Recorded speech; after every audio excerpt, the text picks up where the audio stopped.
শেষমেশ কুরবানি হতে চলেছে নরেন্দ্র মোদী। ঈদুল আজহাকে কেন্দ্র করে যেন সবচেয়ে বেশি আলোচনায় নারায়ণগঞ্জের এগ্রো ফার্ম। কখনো ট্রাম্প, আবার কখনো নেতানিয়াহু, এবার আবার সামনে এলো ভারতের প্রধানমন্ত্রী নরেন্দ্র মোদী।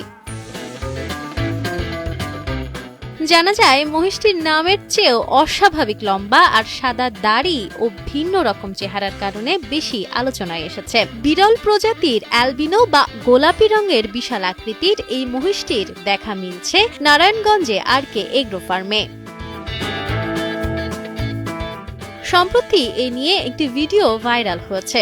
ভিডিওতে দেখা যায় মহিষটির শরীর জুড়ে হালকা সাদা আভা আর মুখের নিচে ঝুলে থাকা লম্বা সাদা দাড়ি, যা সহজেই নজর কাড়ছে দর্শনার্থীদের। মোদি মহিষকে এক নজর দেখতে প্রতিদিনই খামারে ভিড় করছেন নানা শ্রেণী পেশার মানুষ।